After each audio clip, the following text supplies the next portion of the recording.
रामराम मंडळी. निफ्टीने आपल्या सॉफ्टवेअरमध्ये काल बाय सिग्नल दिलेला आहे आणि एकदा का बाय सिग्नल आला की त्याचे टार्गेट येतात 24,562, 24,784, 25,449 ही त्याची टार्गेट आहेत. तर यानुसार निफ्टी वर जाऊ शकते असं ते सांगतंय. दुसरी महत्वाची गोष्ट घडली आहे ती म्हणजे लॉंग टर्म टर्निंग प्राइस जी आहे ती 23,866 आहे आणि निफ्टी आता 24,119 ला बंद झालेली आहे. म्हणजे ती ह्या प्राइसच्या वरच बंद झालेली आहे. तेव्हा मी काल म्हटल्याप्रमाणे आज संध्याकाळी आपल्याला लॉंग टर्म बाय पण मिळणार आहे. शॉर्ट टर्म बाय आणि लॉंग टर्म बाय हे दोन्ही मिळून स्ट्रॉंग बाय कॉल होतो.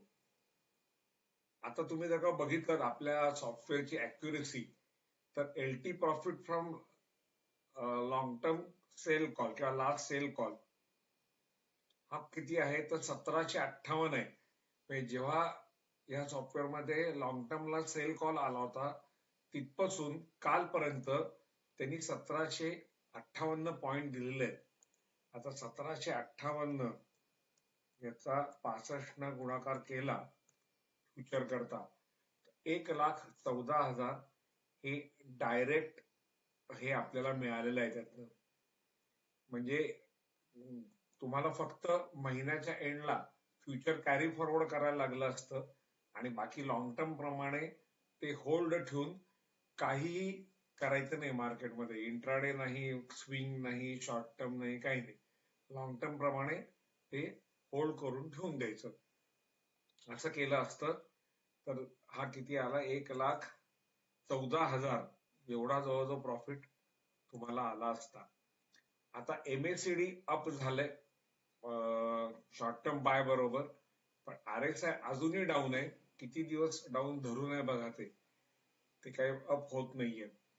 तर ते जेव्हा अप होईल तेव्हा खरी स्ट्रेंथ येईल निफ्टीला आणि मग तो जास्त जोरात वर जाईल असा अंदाज आहे. आता कॅन्डलस्टिक चार्टवर जर का बघितलं तर कालची कॅन्डल काही हेल्दी नव्हती, चांगली नव्हती. म्हणजे त्याची अप्पर लेग ही मोठी आहे आणि डोजी आहे. So this is again indecision. त्यामुळे हे पलटू शकतं आणि ते इथं दिसतच आहे. आता बघितलं तर गिफ्ट निफ्टी जो आहे तो जवळजवळ 120-130 पॉइंट डाऊन आहे. सो मार्केट खाली उघडायची शक्यता आहे. पण आता ही जी लॉंग टर्म बायची प्राइस आहे ही सपोर्ट लाईन झालेली आहे. आता इतकी दिवस ती रेझिस्टन्स लाईन होती पण ती आता सपोर्ट लाईन झालेली आहे. त्यामुळे त्याचा जोपर्यंत खाली जात नाही मार्केट किंवा खाली जाऊन परत वर बंद झालं तर काही प्रॉब्लेम नाहीये. तर अप टू दॅट ते जोपर्यंत फिरतंय तोपर्यंत आपल्याला काही फारसा हे नाहीये आणि आपण आता लॉंग पोझिशन घ्यायला हळूहळू हरकत नाही असं आपलं सॉफ्टवेअर सांगतंय. त्यावर प्रत्येकाने आपापला अभ्यास करावा आणि योग्य तो निर्णय घ्यावा. धन्यवाद आणि राम राम.